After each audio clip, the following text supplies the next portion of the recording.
Hello everyone, I am Ankit and you're watching StudyIQ IAS English.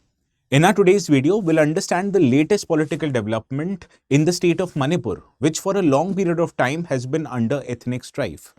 Particularly, we are going to focus what the Kuki-Zo community actually wants, how the situation should materialize so that these communities in the end stand to benefit. Now, the notes which I will be using in our today's session, in case if you want to download them, you can go to this particular Telegram channel, ATS Live. And while you're at it, please do not forget to subscribe to the channel also. And this is where you'd find the notes every time I upload a video. Now, we need to understand what is happening in the state of Manipur. Now, Manipur is set to complete 1 year under President's rule, which was imposed last year in the month of February. So, there are ongoing efforts among multiple communities in order to form a popular government so that the constitutional normalcy can be restored in a state which has faced ethnic violence. Here, Kuki-Zo community actually have a very important role. First, the MLAs of Kuki-Zo community, some of them who are a part of BJP, they want to make or cement a stand whether they should join the government which is going to be formed or they should remain outside the government. So this issue is going to be deliberated among the civil society of Kuki-Zo communities, among the armed groups and among the MLAs who are elected in the State Legislative Assembly of Manipur. Now, there is a very interesting background or an interesting sequence of events which happened last month in the capital city of Delhi. Now, in Delhi, the BJP leadership called all of its MLAs from Manipur to hold a meeting. And what was surprising in this meeting, that the MLAs from warring factions that are Methi and Kuki communities were brought under one roof for the first time after the resignation of then BJP-led government in February 2025. Now, obviously, there was nothing said about the objective of this meeting, but it was ensured that the objective remains is the formation of the popular government in the state. And why is formation of popular government remains so important? Because I told you this state has been under president's rule for almost 11 months and the duration of this president rule will complete 1 year next month, that is in February 2026. And because of that, there is a popular pressure from various MLAs in Manipur for the BJP leadership so that they can form the government back again in the state of Manipur. Now, is the government formation so easy? Obviously not. So what is the problems in formation of the government? It is what we are going to understand in our today's video. Now, we need to understand what are the implications of president's rule in order to understand the situation better. Now, once president's rule, which is imposed under Article 356, is imposed in any state, that state dismisses the Council of Ministers, which is usually headed by the Chief Minister. So instead, the Council of Ministers or the government led by Chief Minister, it is the governor of the state who rules over that particular state on behalf of whom? On behalf of the President of India. And governor, he carries on the state administration with the help of advisors and bureaucrats who are already there in the state government. So ultimately, what you understand, the first consequence of president's rule is the Council of Ministers is dismissed and instead the power of Council of Ministers is exercised by governor, who is representative of president in the state in aid and advice with the advisors as well as the bureaucrats of the state. Additionally, there is also a very big consequence. That is, the State Legislative Assembly ceases to function, rather it is suspended.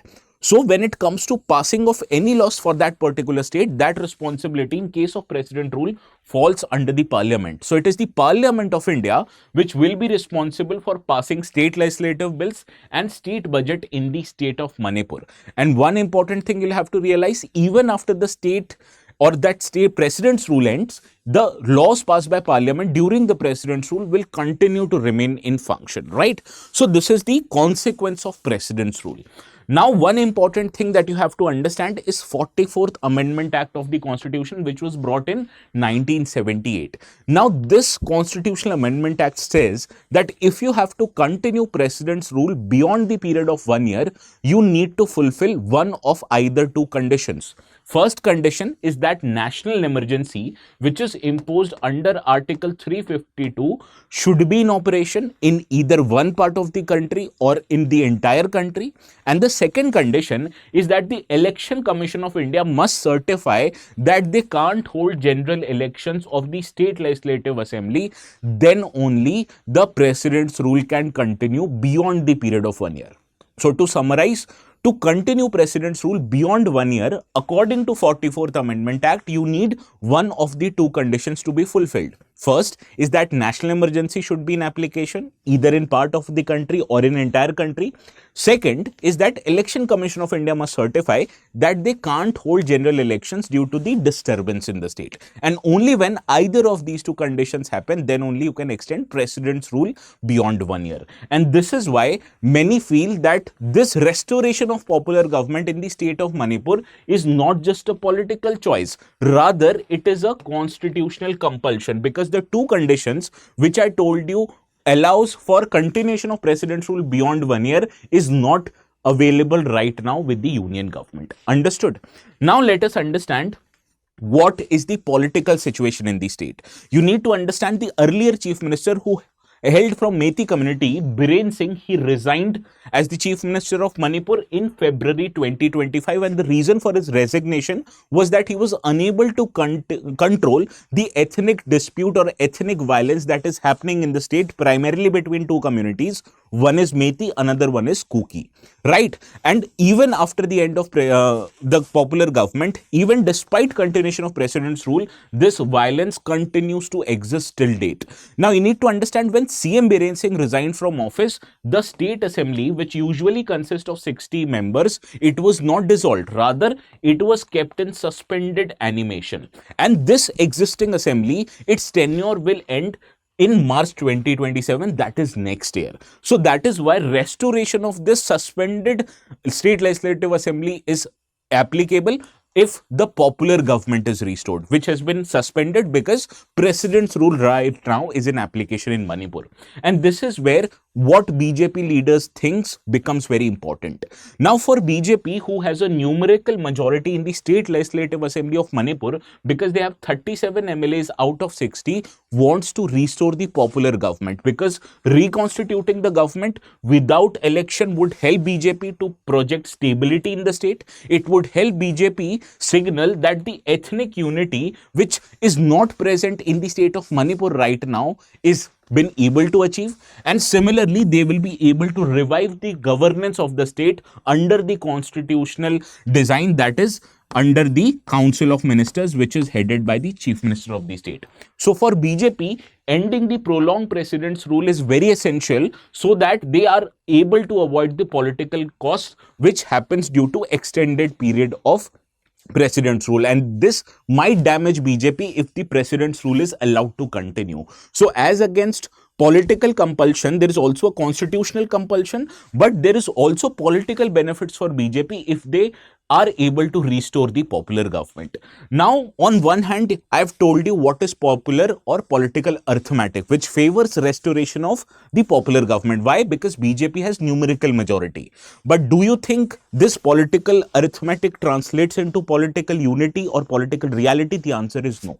Because there are many challenges in front of BJP before they are able to restore the popular government. First challenge is the factionalism within the big leaders of BJP. Now, big leaders like CM Biren Singh and the Thakchom Satyabrata Singh, both of them come from Methi communities, and both of them has staked a claim that they should be the next chief minister of the state.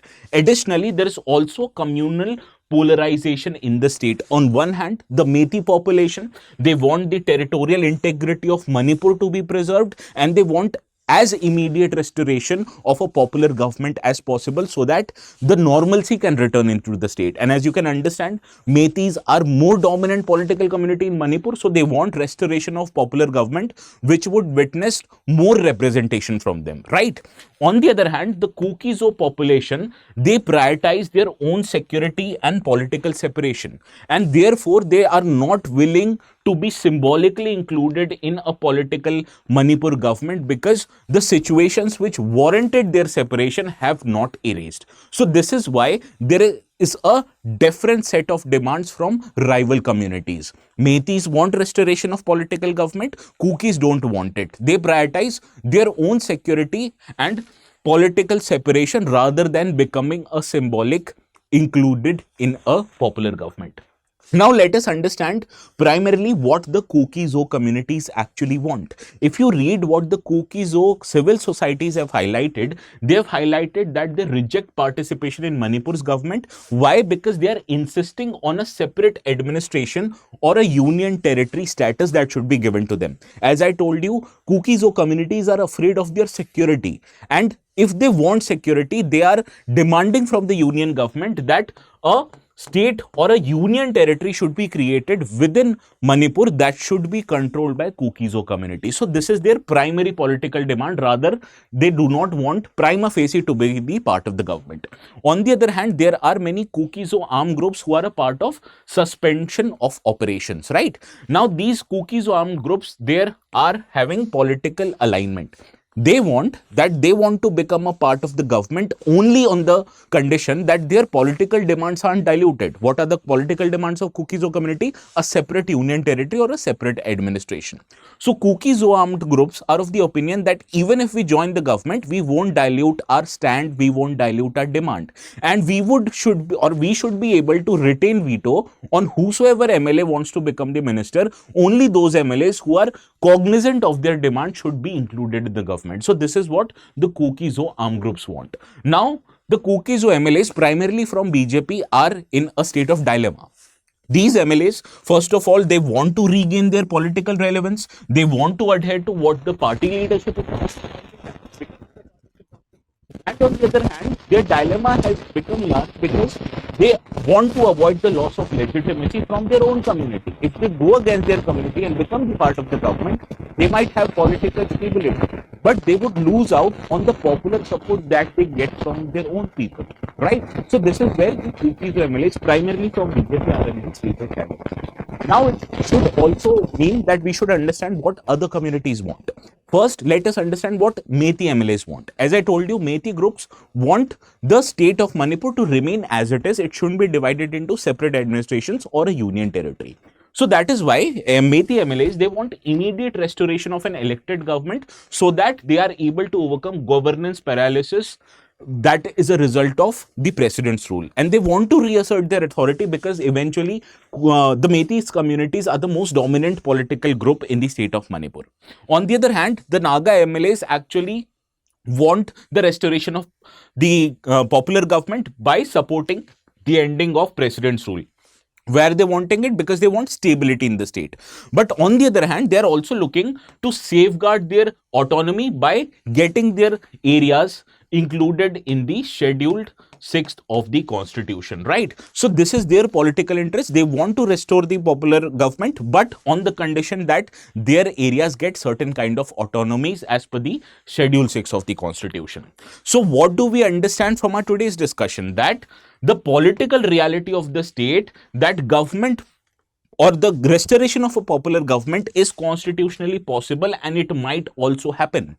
But if you are able to form the government without the inclusion of Kuki-Zo communities, it would show that the ethnic strife is going to continue. It would show that politically you might be strong, but society of Manipur remains to be divided, which I'm sure everybody wants to avoid. So let us see how this situation develops. Whatever may be the important development, I will cover it in a separate group. And the students who are watching from Manipur and from other parts of our northeastern part of our country, please do let me know, what do you think about this issue?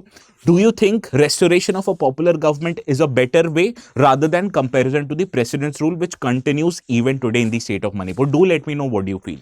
And before we move to a PYQ that appeared in the exam based on the exact discussion we had, there is an important announcement. Right now, we are taking admissions in January batch, which is going to start from today. That is 7th of December. And the sale itself also ends today. That is, you are going to get about 50% off on all the courses. And to make deals sweeter, if you apply the code ATS Live, you're going to get maximum discounts on all the courses that are available on our website.